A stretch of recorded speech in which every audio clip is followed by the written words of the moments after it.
everyone, I am Princess Jenny Babas Derada, the next reporter. So let's have lesson 4.2, implementing curriculum daily in the classroom.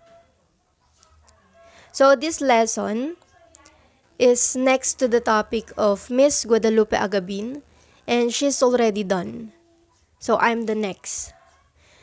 So before we proceed, I just want to ask you one question. So here, how do we implement a curriculum daily in the classroom? So for you to answer that one, I will give you this clue, or I will give you this game. Let's have this game rather. So here, you just need to observe the four pictures to guess the word. So this is a 4 picks 1 word game. So you can pause this video if you want to answer this one. Now let's proceed to the answer. So the answer is lesson plan. So what is the connection of lesson plan in our lesson? So, di ba pag nag-implement tayo ng curriculum, hindi naman pwede na isang bagsakan lang ma-implement na yung curriculum, hindi, di ba? So, in implementing a curriculum, kailangan natin magturo. Tama, di ba? So, we can implement a curriculum through teaching activity. Yan. So, pag magtuturo tayo, syempre kailangan natin gumawa ng daily lesson plan. Diba? Daily lesson plan which is based on a planned or based on a written curriculum which will be put to action by the teacher in the classroom. Yan. So before the lesson ends, the teacher must find out if the students have truly learned. Yan. So now let's see how this process will be shown. Yan. So, starting the class right, laying down the curriculum plan. So, before the class begins, every day, a teacher must have written a lesson plan. So, the main parts of a lesson plan are, here we have 5. First, the objectives or the intended learning outcomes or the ILO. The next, we have a subject matter or SM. Third, we have procedure or strategies of teaching. And fourth, we have the assessment of learning outcomes. Fifth, we have the assignment or agreement. So later on, these 5 parts of lesson plan will be discussed. Okay. First, let's have the intended learning outcomes or the ILO. So, these are the desired learning that will be the focus of the lesson. Learning outcomes are based on taxonomy of objectives presented to us as CAP, which is cognitive, affective, and psychomotor. So first, cognitive. This is what we call the outcomes of the mental activity. So it is more on analyzing, synthesizing, or memorizing, reading or problem solving. Yan. Yung drawing conclusions. Yan. So next we have affective. So affective domain.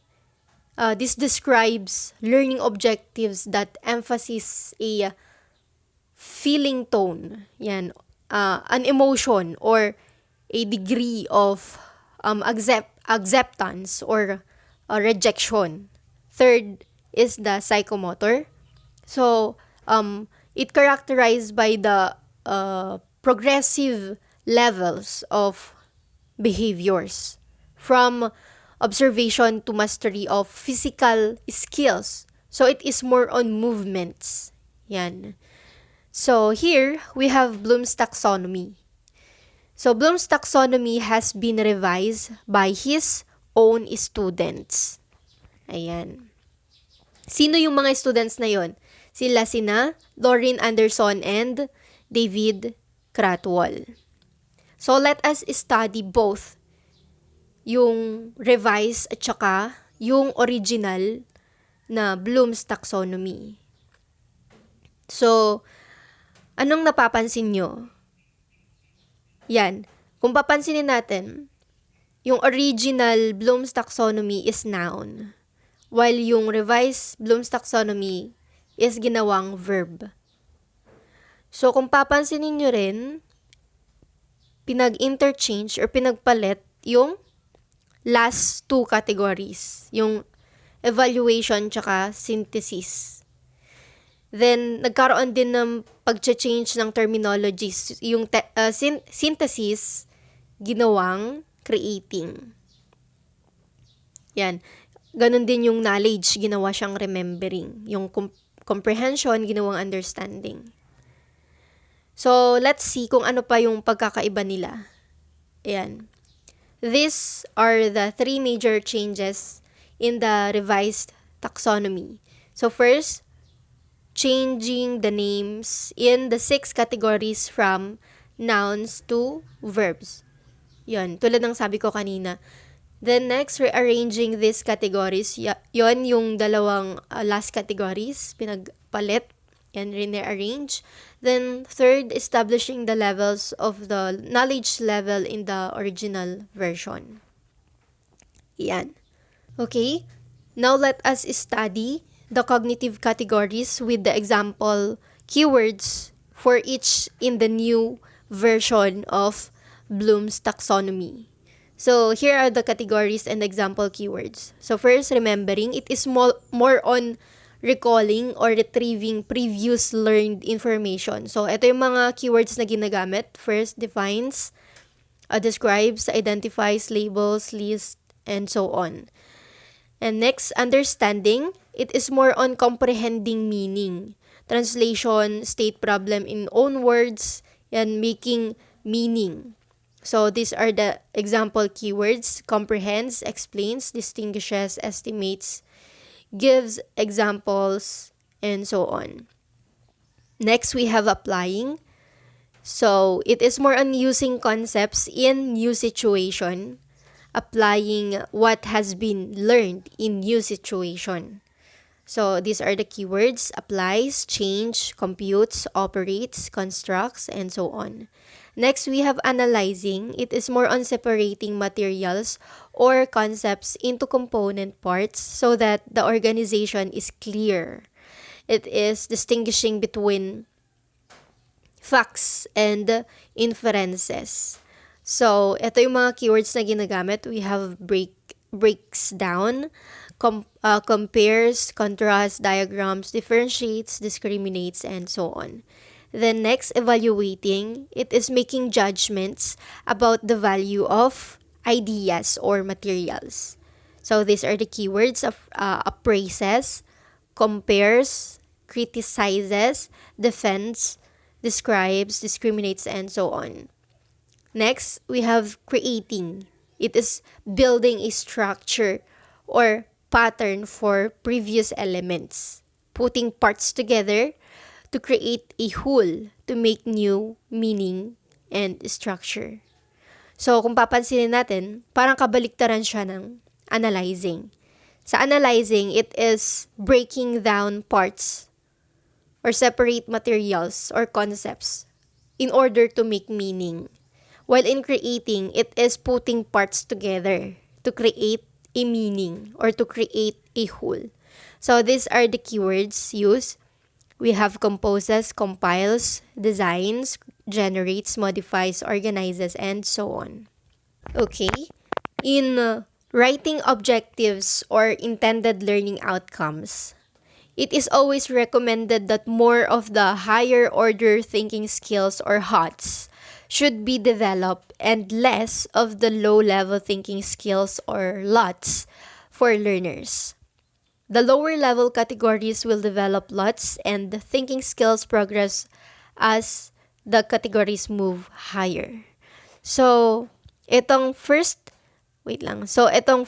three categories na yan, ayan, yung first three categories na yan, ito yung nagde-develop sa lots natin or sa lower order thinking skills natin.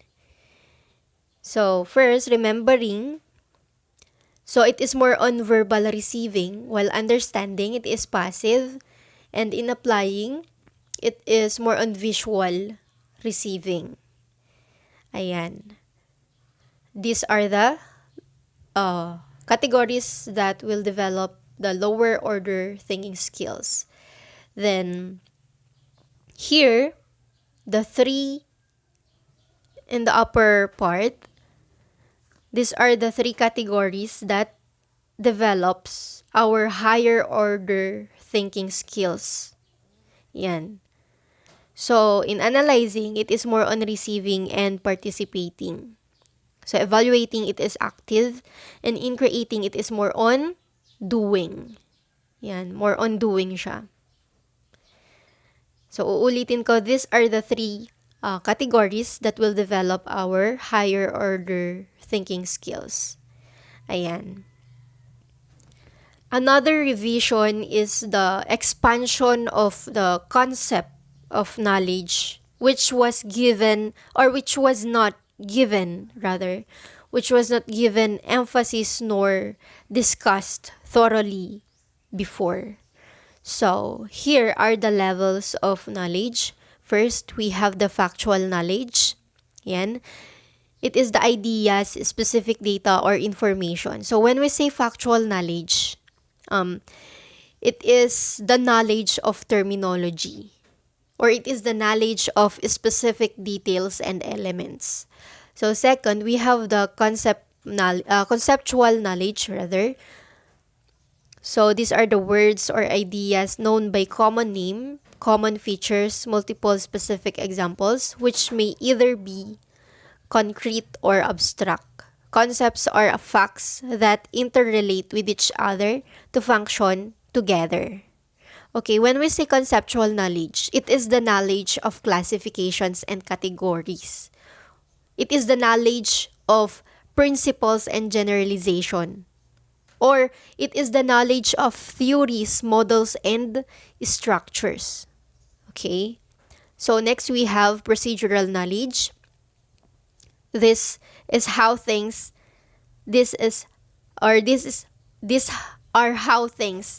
happen, or how things work, rather. Let's get that one. Okay, third, we have procedural knowledge. These are how things work.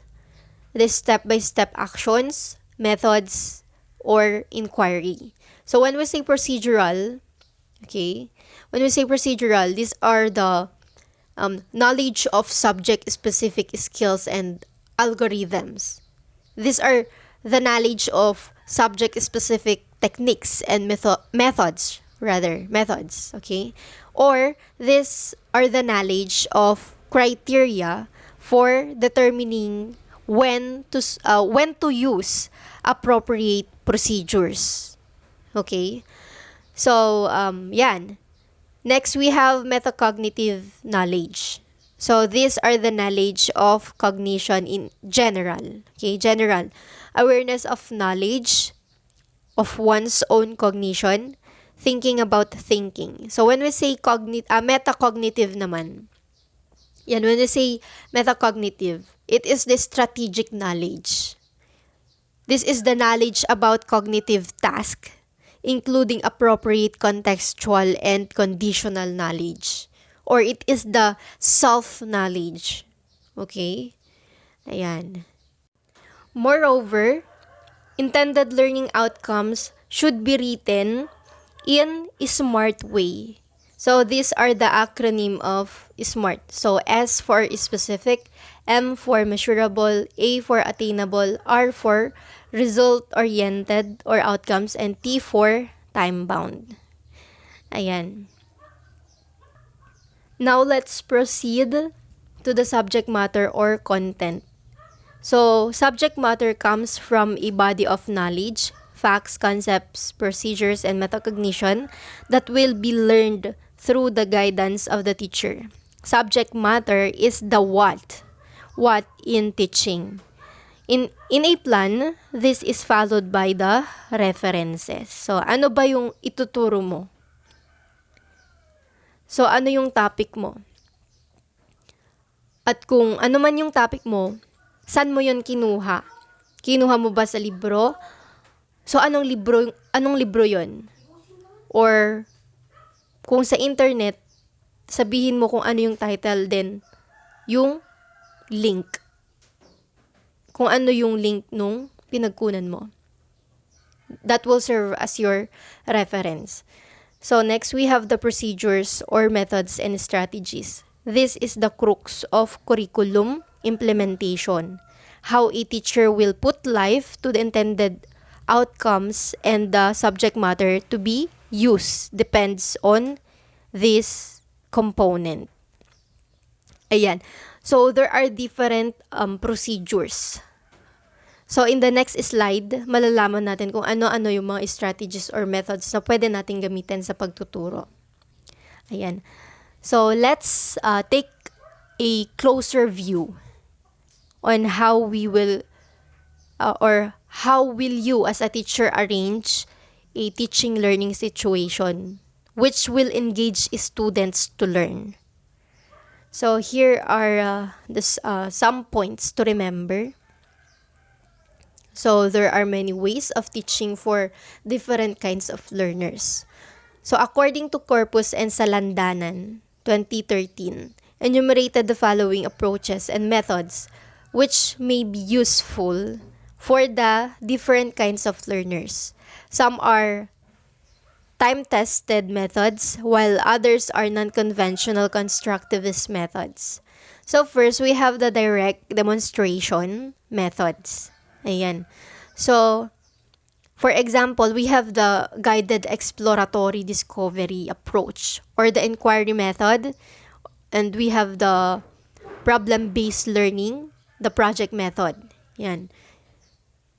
Then, second one, we have the cooperative learning approaches. For example, we have the peer tutoring, the learning action cells, the think, pair, share. Ayan. Third one, deductive or inductive approaches. For example, we have the project method, we have the inquiry-based learning, and the other approaches. Ayan, other approaches such as the new one, the blended learning, yan, the reflective teaching, integrated learning, the outcome-based approach, yung mga yan. So, teachers have to take into consideration that the different strategies should match with the learning styles of the students. Ayan. Yan. As what I have said, students have different learning styles. So here, there are many classifications of learning styles according to the different authors. Yan. So the multiple intelligence theory of Howard Gardner implies several learning styles, right? But for our lesson, we will just focus on the three learning styles, which are the visual, auditory, and kinesthetic. So these three preferred styles can help teachers choose the method and the materials they will use. So first, we have visual. It is the use of graphs, charts, pictures tends to remember things that are written in form. Diba? May mga students kasi na ganun, na mas natututo kapag nakikita nila yung tinuturo mo. Kung nakikita nila through pictures. Yan. These are the tips for teachers about learners. Which is, yan, mas natututo nga pag visual talaga. So, you as a teacher, you can turn notes into pictures, diagrams, maps. Learn the big picture first than details. And make mind maps and concept maps. Ayan. So, may mga students naman na mas natututo through auditory. Pag naririnig nila, yan, recalls information through hearing and speaking. prefers to be told how to do things orally, learns aloud. So, ito naman yung mga tips. So, record lectures and listen to these repeat materials out loud. Parrots, or what we call parrots. Yan, read aloud. Kasi mas natututo nga sila pag ganun. So, next we have kinesthetic. May mga students naman na ganyan, di ba? Mas natututo sila kapag ginagawa nila yung content nung tinuturo mo. So, mas prefer nila yung hands-on approach and demonstrates how to do or rather than explain. Likes group work. Mas gusto nila ng group work with hands-on, minds-on. So, these are the tips for teachers. So, learn something while doing another things. Yan, di ba? May mga ganyang students. Mas natututo sila habang kumakain. It's while studying. May mga ganun talaga. So, work while standing. Yan. May mas natututo naman pag nakatayo o di kaya pag nakaupo. Yan. Like field work. Do many things at one time. Yung mga multitask ni students. May mga ganyan. Yung mas natututo sila pag mas marami silang ginagawa. Minsanan. Yan. Furthermore, teaching and learning must be supported by IMs, or these are what we call the instructional materials. Ayan. So, considering the teaching methodologies and the learning styles, the different support materials should be varied. This will ensure that the individual differences will be considered. So, instructional materials should complement visually, auditory, and tactile or combination of the three. However, following Dale's cone of learning, which is visual device, can help teachers to make decision on what resources and materials will maximize learning. Yan. Will maximize learning.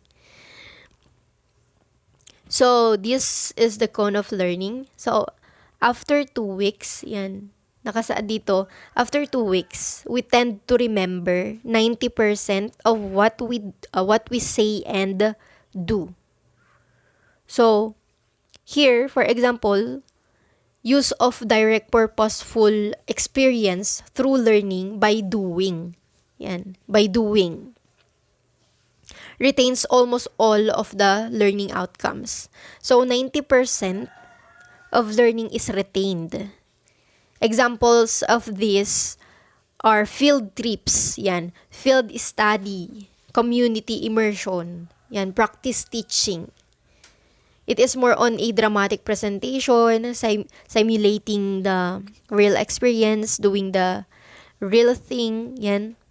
Then, next one, after 2 weeks, we tend to remember 70% of what we say. So, it is more on receiving and participating. Like if we were going to participate in a discussion or giving a talk. So, participation in class activities, discussion, ganyan, reporting, and similar activities where learners have the opportunity to talk and write. Yan, 70% of learning is remembered. Examples are small group discussion, yan, the buzz session, the individual reporting, yan, role play, mga panel, ganon. So, next, 50% of what we see, yan, after 2 weeks, we tend to remember 50% of what we hear and see. It is more on visual receiving. Yan. Watching a movie, looking at exhibit, watching a demonstration, seeing it done on location. It is the passive participation, as in watching a movie, viewing exhibit, watching demonstration, yan, will retain about or around 50% of what has been communicated. And here, after 2 weeks, we tend to remember 30% of what we see. For example, looking at pictures. So, by just looking at still pictures, yan, mga paintings, illustrations, and drawings will allow the retention of around 30% of material content. Here, after 2 weeks, 20% of what we hear. Yan, after 2 weeks, we tend to remember 20% of what we hear. Hearing words. So, by hearing, as in lecture, yung mga sermon, monologues, only 20% is remembered. And here, after 2 weeks, we tend to remember 10% of what we read. This is more on verbal reading. So, reading will ensure 10% remembering of material. So, regardless of the amount of remembering from the concrete to abstract, each layer contributes to learning and requires instruction, support materials. Yan. In the next slide, I will show you an example of lesson plan. Ayan. Lesson plan in science. So, this one will show you the basic component of any plan. This can be applied to any subject that follows a generic format. Yan. So, first we have the objectives, tulad ng sabi ko kanina, objectives or the intended learning outcomes. Second one, we have the subject matter, itong mga yan.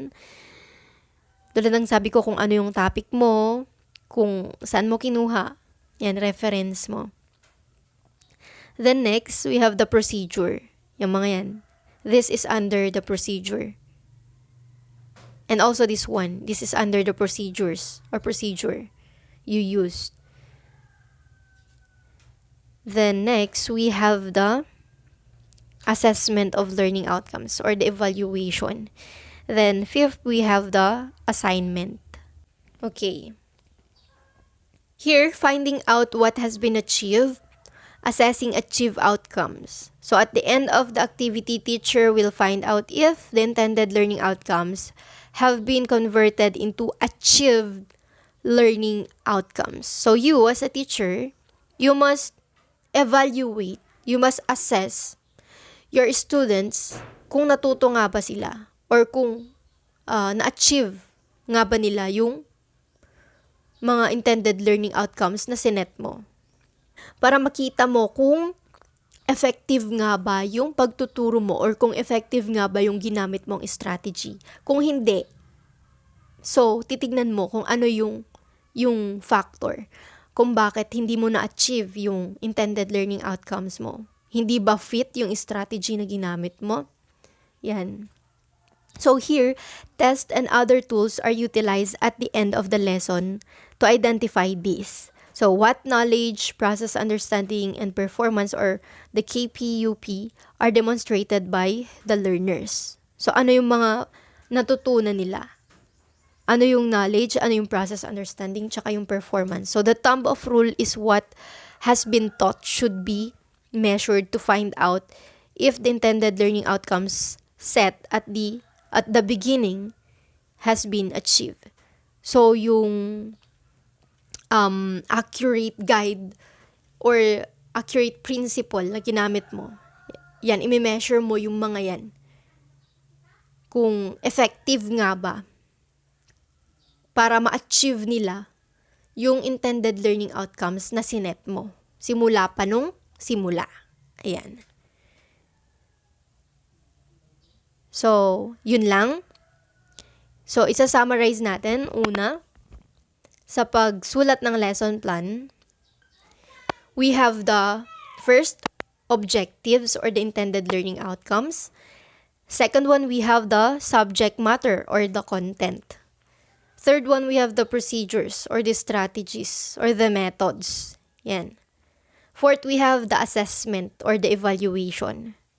And fifth, we have the assignment or the agreement. So that would be all for this lesson. Thank you.